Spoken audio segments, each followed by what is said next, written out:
Wa olengera we really had a show yali by the way kuluna kulumu a shows biri by the way nalaba shows zino nengamba kati DJ Michael ngamba nagambi kati DJ Michael yali atyaki kuwa kati DJ Michael okutya okubeera kuluna kulwa Sindi ne Shiba kiba kinkanga mu lwensonga Navio gravity babadde kuluna kulutya ne basabula DJ Michael tuyambe kale wachabula yennaku ngazizo zayo show DJ Michael za show kuluna kulwa bato bana wachalu balage okira DJ Michael ebyaddala oba you are doing what they are calling of chitu babachira batya producer ekyo kubanga just oli obuzaabuza no oli munamfu no siri munamfu kye kigambo kinene sebo Michael yatukuwa ziri. Do you honestly feel ti Michael asobola kuteeka show ne Basindi ne bateeka show ne Shiba gwe kikugamba ndino tasobola kuba lunaku gwe kikyolowooza ntasobola kuba talina music obadde ki talina music nedda sebo penyimba ze bbiri aina nsiika eyo tuni yatukuba then aina n'akayimba akalala bakayita musya musya kotomanyi ebintu sebo ffe tubaayo nga tubira bana commentinga ne bakubulira babazimanyi nsiika eno bato tugiteeke ku social media but ezo nyimba babazimanyi ogaba nsiika neki nsiika ne musya. How old are those songs? Bwe ziri myezi nga mwenda yeah mwezi yatufulumiza akakayimba bakayita nsiika was such a very nice jam nze nkakuba buli lunaku kubanga omanyi ogakuba wa mu nnyumba wange kati bitukwatirako ebyo mu nnyumba yi kyetegeeza is a lovely jam. Kale anjagala kulisaayo mwenna ababadde wali ku show ya Gravity omutuju awamu ne Navio ku Sheraton Gravity omutuju erugogo mukwepicha naye ani Gravity lugogo bawagifuula ki no naye Gravity yasokera ddala nga Bebe Kulu bwe yasooka okuteeka show ku Serena omanyi Bebe Kulu yasooka okuteeka shows ku Serena bakamiliyoni abo bonna ekyo sikiinaako bukakafu tolina lwaki weetaaga obukakafu lwaki obwetaaga bukuyambirawa owaaye gwe bwonna ngamba obugambye ebintu byozezikirize bukkiriza nze ndi scientific nze neetaaga ebyo ye yasooka okuteeka show mu bannayuganda kale kankikute omanyi ojja kwogera ekintu waliwo abantu abakadde okusinga ababaddewo ojja kutugamba mbu Bebe Kulu yasooka otegeka show ku Serena Bebe Kulu oliwala n'omuzindaalo gwange leero watudde otasembera Bebe Kulu mu bayimbi abaviira ddala mu ab'ekyasa kye oyogedde oluganda olutuufu kuba ojja genda obeeraawo anti wuliriza omanyi nze ndi scientific bwe social media eno emaze wano bbanga ki social media okunyinyiitira okutuufu okusingira ddala na Facebook emyaka Facebook gyejja ennyinyiitire yali 2010 naye nga 2007-2008 yali etandise okuba nti twagireko mu 2004 wangi mu 2004 wali ku Facebook 2004 nga tulina ekintu kimu kifaananyi lindako kati Facebook wagigenderangako wa nakula nina internet ewaka twakula tulina internet eno ya UTL ewaka nga tulina bino bikompyuta byaffe by'embuto ng'era ebeerako ffe twakozesanga messenger yesooka Facebook okujja messenger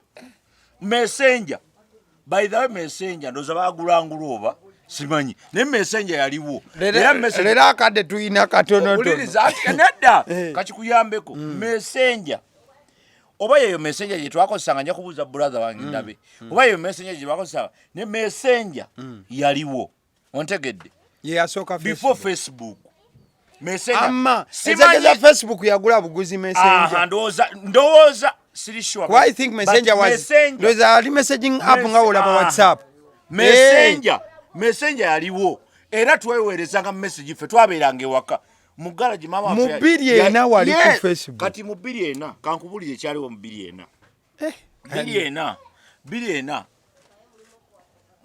mama waffe yalina essomero nga lya computer bali bayita Hillcrest nga basomesa computers twava nali Nairobi 240 ye yasomesa gundi kati yasomesa gayi wabita Joseph waliwo n'omulala gayi yali akola ku TV yamwe tegusuulwa innocent tegusuulwa innocent nga saba okusafinga obusaafirizi bakusomesa yamusomesa surfing ku internet sebo abakuba abantu bedda bali organized nga nakyo bakikusomesa si kuveeri noteeka bintu byekisisi mu internet nga bakuteekawo nti bagati bw'oba ogenda ku surfing onyiga wano bw'onyigawo noteekamu kyoyagala nti what akikyengeza kugamba omuntu nga Innocent tegusuula sebo yo old student waffe mu ssomero lyaffe nze mmala okumulaba nga bamaze omusomesa ebbanga bayita alumni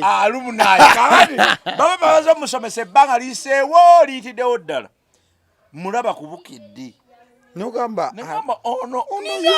ono yaliwo mama yamusomesanga kompyuta gravity ya Lugogo alabika ye yagonza ngonze manyi bulungi nti Lugogo gravity alabika yo kati era by the way gravity yagambye nti ayagala kati venue esinga Lugogo yagamba ayagala Nambole oba Nakivubo ye kati akoye ajajikuba let me tell you gundi ajajikuba oba Nambole oba Nakivubo wawa kubanga abagwago ekyepukulu kyekyoka kyennakalaba ekyakuba Nambole uliriza bingi byakikuba ne gundi n'ekigunda ky'omwaka kyakubanga Nambole linda ekigunda kyalinga Nambole oba Nakivubo it was Nakivubo tekibirako nanga Nambole simanyi waliwo shows enyingi zikubyewo gundi bakikuba bakikubadda si kyekijja okubanga kisoose bakikubadde abayimbi bangi bakikubyeko so gundi yakikubako gundi ono omusajja kafeero yakikubako Nambole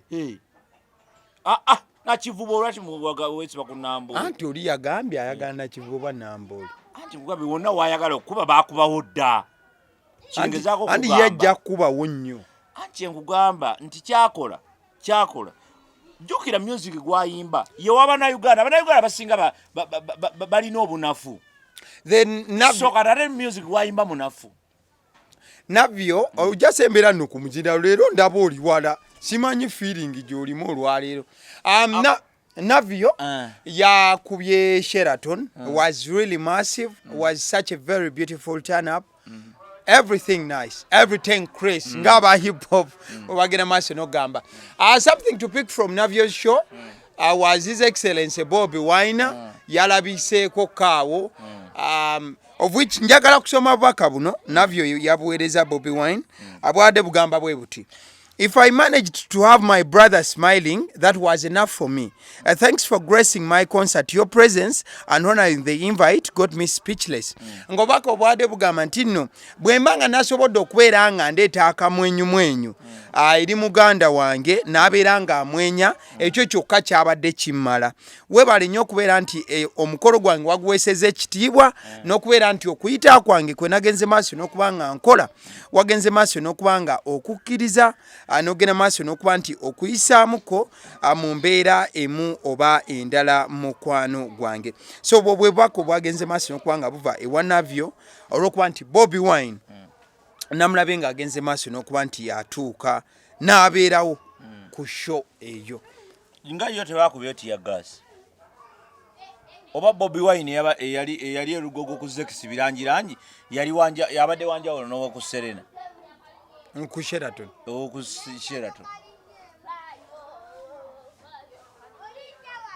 What happened?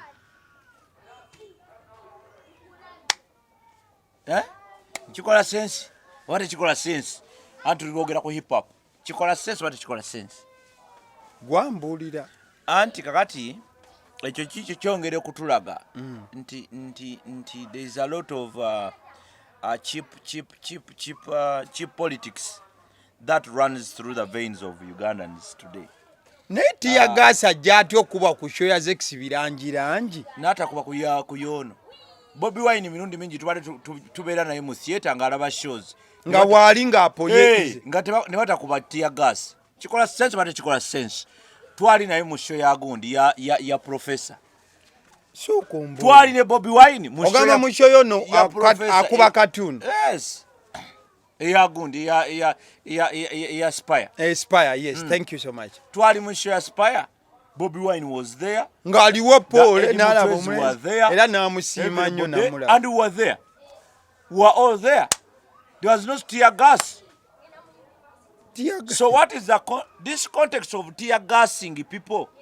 Nga awali Bobiwine. Chindete loloza nti ndoza lumu ne tear gas bamu ordaringa chapati. Nga ani awo tamu orderinga tear gas. Anti gomba mukuba. Nagamba nti dawo ate tuleke. Kati gosobola okusaba bakube tear gas. Anti mbozi yankola naye olumu ekola sense. Mbozi yankola simanyo babituufu basi bituufu naye mbozi yankola naye olumu bikola sense. Wane emirembe gyaddewo ng'agibuka. Anti nkugamba Bobiwine yabadde ne batakubayo tear gas. Kiki ekyaba mukubya ku bisekisi birangirangi. Ate Zex omwana omuto akyeyi. Ontegedde bulungi nnyo. Ochekedde bulungi. Lwaki wante bamukubye? Nkugambe twali ku show ya Spire ne Bobiwine yali. Bobiwine abera mu bifo bingi nnyo. Ngate walipo. Nga wali pole buli kimu nga kiyoke. Nga tewaliwo yeraliikirira, tewaliwo tear gas, tewaliwo ki. Chester tegeera. Lwaki olumu afuna tear gas olala atafuna tear gas?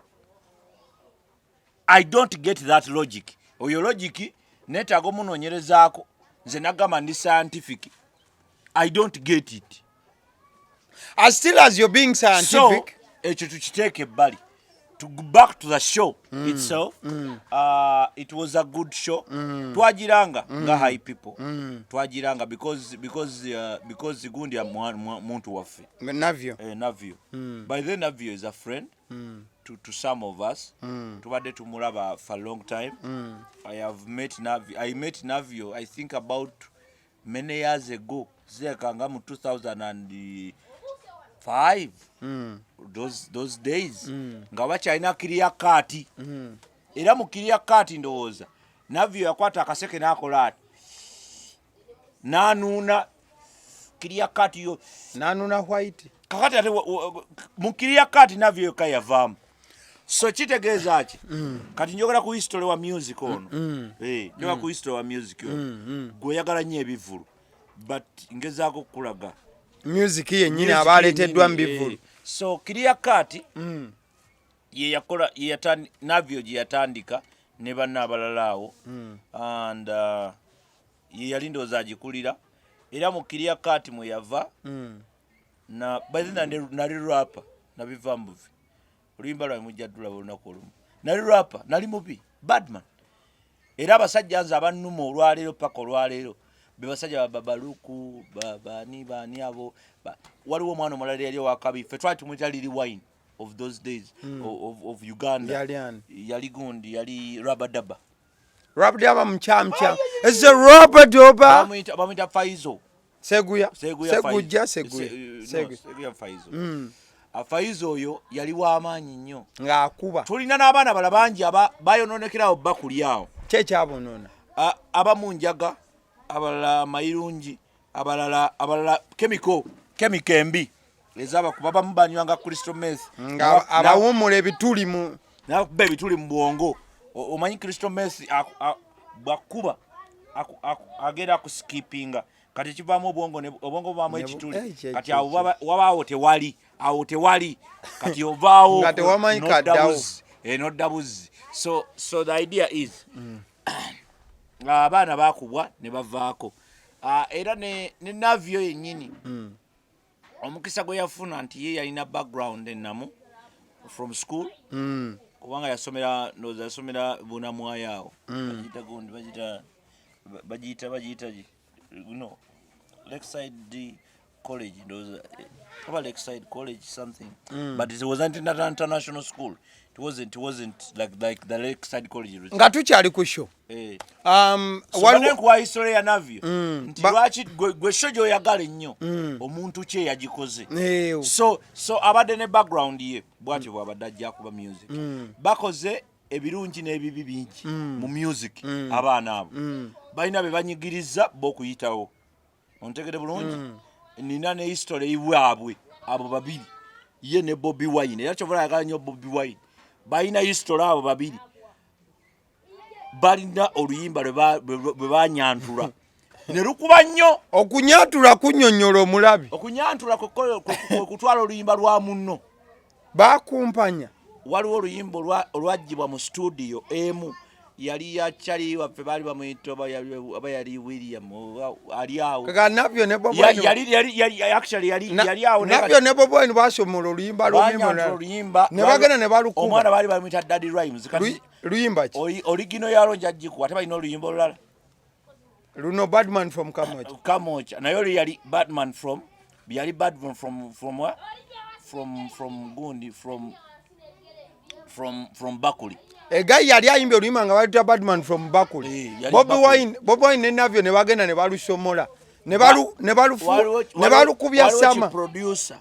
Bakitani yali producer. Nalabidde erinnya lyakyo kyali kikubira Bakuli. Kati kyapangisa gundi kyagenda Kisaasi yakola studio ye. So history wa hip hop mulina because nakulira mu nnaku ezo ate hip hop ebiseera bye yali ensonga enkulu. Nabuno buzina bwa break dance obwa Michael Rose. Bwali tomenyeka weererula. Nali okumenyeka kwagamba. Akumenyeka nali simenyeka nnyo. Oluyimba then oluyimba sebo original yalo njajji kuwereterako lumu. By the way original tujirina. Weri mu clan. I need to listen to that. Team yali kuba music yo bali bajja Clan of the Kings. Ya bali bajja Clan. Kati producer yakwata oluyimba nawa bali ne bawuliriza ne bajjamu ebyabo.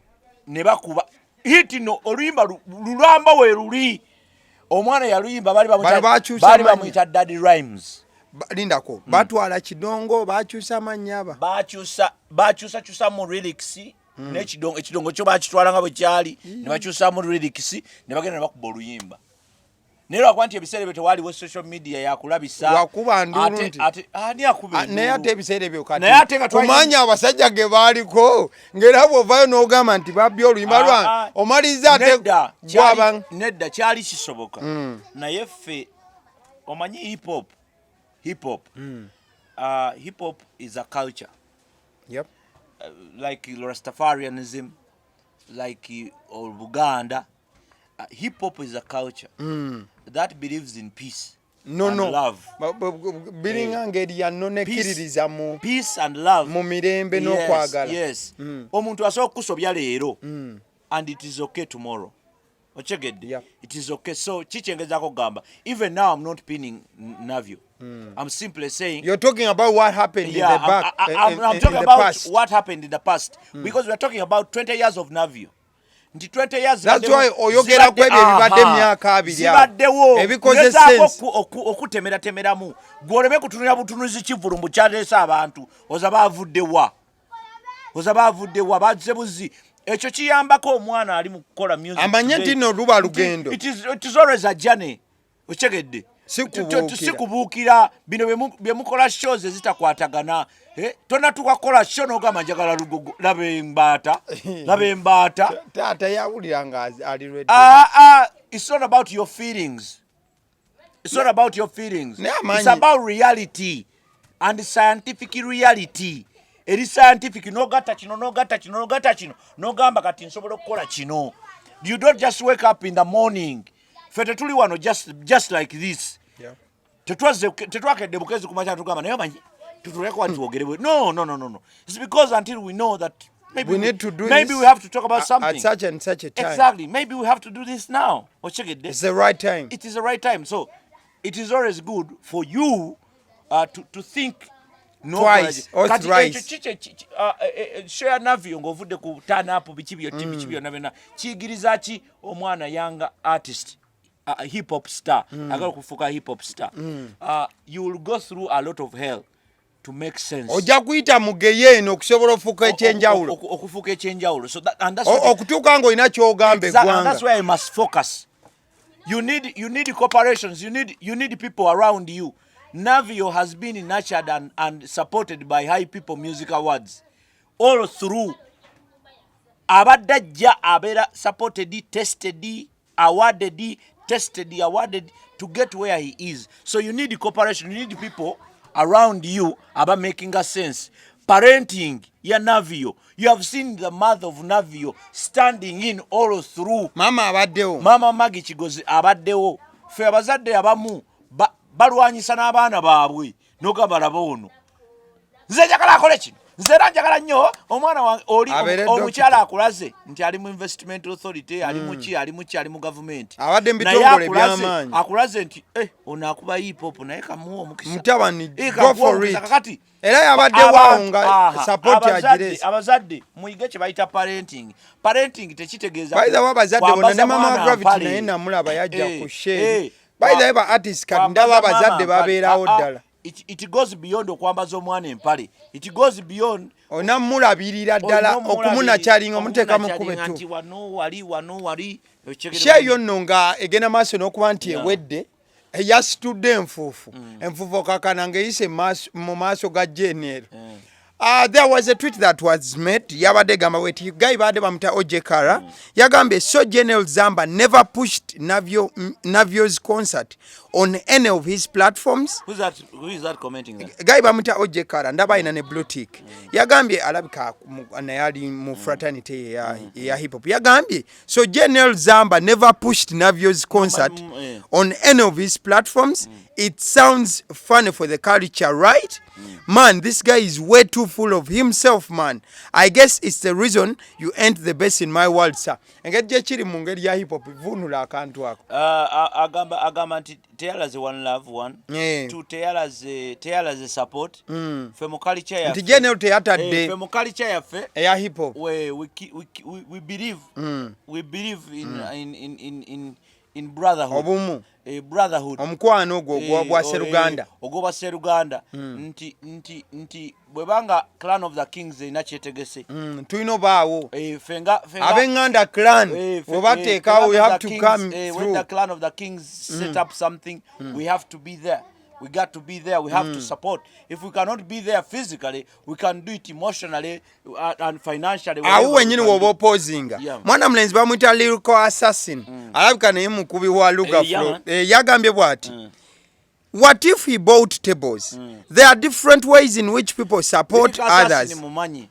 Kati olaba abana bakiririza nnyo mu hip hop olyo ne peace. Kati abadagazaako kola. Lyrical assassin yagambye what if he bought tables? There are different ways in which people support others. Buguma was even the first song he performed while on stage. Hehe. Nga lyrical assassin agamba addamu olinga amugamba. Osanga JNL yaguze zi table ku show ya Navio. Osanga JNL abwaliwo engeri endala ezokola ki ezo supportinga mu muyimbi katono gayinga agamba osanga JNL yagulayo ku zitebo nga zizo Navio gye yavudde nagamba yadde bisatu byokka n'agamba he did not nga Navio kyategeeza JNL tayina ka support kakabe emotional kakabe kugula tiketi kakube kumulangira show kakube kola kintu kyonna shoneta bayo teyabadde successful. Some people you don't need them, you just want them. Neta sebo gweke nyini nkubulidde ovatuga ku brotherhood nkubulidde brotherhood mu family yammwe temulimu bantu bafujjo bogamba nti family yaffe oyo yete mumugendako ajja kukuba nga wa family nze nina abaana naye nze buli mpuliranga waliwo akaaba ye gwempita okubye waki nga tebona okubye waki era agenda okulaba nga agamba nti ogenda okulaba nga agamba nti ye mukubye si mukubye mukuteko wano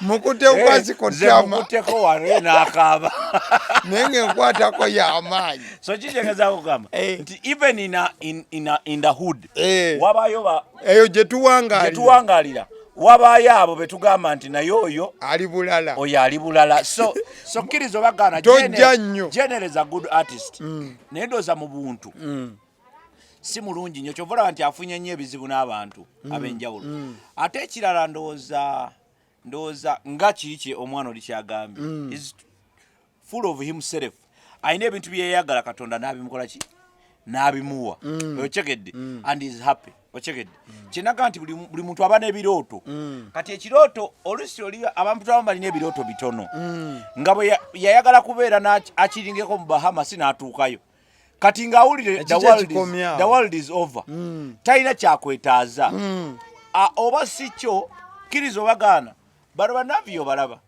balina be bakalabudde bangi on their way up ontegedde balina be bakoseza nga bambo kakati kubanga Baboon Forest we yabeererawo ne Kiriakati yaliwo ezzalawo era lyakola ki lyaliwo nga bageefu buli omu ageewulira kakati by the way Navio ayina ne gundi Jenner bayina ne podcast ze bakola eza Baboon Forest bayina ne blog ze bakola nga bo bakola nga biri directed to hip hop owa Uganda era bambi bagase tafali dene nyonyonyonyo BFE Baboon Forest kakati kankubuulire it is a big fraternity bwaba teyasobodde supportinga Navio ana supporting abaki abalala nawe tulekeyo kiwuliriza anti kakati omanyi kati zino zonna mpologoma okimanyi saagala olowooze bwoti saagala olowooze nga muntu wa bulijjo. You're blackmailing me. I'm not blackmailing you. Don't blackmail me on the show. Nkubuulira bulu anti kati nkugamba mazima. Sebo jogede point kati omvububa. Nzire ku line yemu naawe. Uliriza. Toba muntu wa bulijjo. But he had to come through. Lwaki ajja. Not coming on the show, but he had to come through in any way. Kankubulire eno culture gye tulimu eya hip hop. Leero mbanne mwina nsasira kati nazze dda eno. Ewaffe mu hip hop. Ewaka.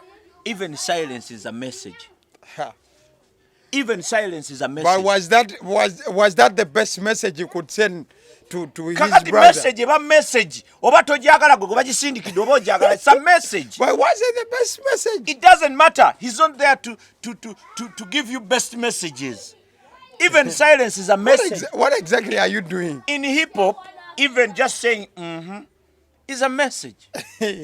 So the idea is you are throwing a show, boss. Now what is it is a message. It's a message that what? Nigga, I don't care. I do not care. Throw your party. I will be there or I will not be there. Twaberanga parties. Twa throwing parties. People, Olia solo butajja ku party you. It's a message. It doesn't make any sense. It's a message. Nanga will not come to yours. Ochegedde. Nagamba nti abantu abamu balina ebirooto nga byangu bitono. Naba nga ayagala kusulako mu nyumba nnungi, ayagala kugula ku mmotoka, hip hop nakuba oluyimba lumu ne lukola ebyo byonna. N'atandika okufuuka bogas mu Uganda. Ekyo n'atandika okufuuka bogas omanyi lwaki? Kubanga byonna ebirooto bye yabikola ki? Yabituukako. Kakati Jenner Zamba is a big artist. Alina ensonga ze ffe mu hip hop we respect people. Alina ensonga ze lwaki teyakoze ki? Teyalaze one love. Lwaki oyogera ebigambo by'ekiyaye? Lwaki oba teyalaze one love? Nkugambe n'okusirikana kwo mu hip hop is a message. Gw'oli mu kuzizika katto. Ozizikira musajjawo katto naawe. Nedda. Naye ka kyeyakoze kyadde kituufu. Wulira kyonna kye yakoze okiraba. Yabadde message. Nti tukole bwetu. It's not all about you. Kisoboka. Wulira kisoboka. Kankubulire. Abantu mbafudde nnyo nandikoseza ekigambo ekigumu mu hip hop kye tukozesa. Neso kikosa ku show. Wakuli kata abatali ba hip hop. Nti men are not it's okay. Don't kugamba ngezako okiwumba. Abantu bachegere bulungi nti temu don't be a kireke kubanga novayo nogamba he did not omanya abaana batonga bagize omanya abaana batonga ulira omwana omutonga nga bamugamba bakuwadde emmere tiyampadde natula wazina asita ebigere So kyogamba Navio yasiise ebigere. He's being nandikosesa ekigambo kiri kuba ye tekijja muluma naye problem eri nti abantu abamuwagira bakijja baluma kiri private. You don't be a cry baby of hey he did not. So what? So the show didn't happen. The show was good. Why do you care? Why do you put such a statement? He did not. That so is what? Truth. No. Yandi Gambia. That show was successful anyway. Kati kankubuze ko nga tugalawo nga tugenda kankubuze nga tugenda my brother a quick one. Yes please. You have a show. Yes. You have a show. Ku theater ku National Theater. Theater Focus. Neta Sindika representative. That's one. Agaliwo. Ne whatever walabika. Sure never successful. Ngera wano ncha kubabulira show yabadde. I don't care. Uliriza. Nze tata wa. Be true to yourself. Let me tell you. Who is more accountable to you than your own father? Or your own mother? Or your own family? Anti. Nze show zange zenkola. Nkubulira. Ba sister bange. Abasinga obungi. Nina sister wange omo yangamba. Yate ba sister. But these are relatives. Bakugamba. Ebishabyo nja kujjayo. Namaliza nga tazi. Andi ba relative bo bali bwe bati. Uliriza. Ba relative bo. Nina mikwano jange. Hey. My good friends. Who say bakugamba na bwe bati. Man nze theater embowa. Naye bwova bono mala show yo. Nsanga wano ku 9 degrees. Nenga chaliwo. Andi katolaba. Uliriza. It all goes back where? It goes back to understanding. Bwobanga it's the world is this world. But you're talking about I'm talking to you guys. You're talking about understanding because you're not in that position right now. Let me tell you, my brother. Let me tell you. This world is not about you. It's not all about you. This world is here for all of us. It's not about you. Gwe bobanga oli teyazze. Oba ne baba tayabadde mu kitanda. Asobola kubanga general yabadde nga talina budde bwa bishebyo. It is okay. Nawe bwategeka ngeye togenda. Mbadde nsaba show ya lere kome wano kubanga je buddako onajja kunkuba nempi kubanga awulira afiirawo. Anti uliriza. Njagala nkubulire nti ebisere bisinga tubeera n'omusajja ono n'atuwa analogy. Gwe ne bwotayiga. Analogy Mwami Obote. Mbeera ne Mwami Obote atuwa. Lwaki ogalawo show kubanga nkugamba ebyamazi.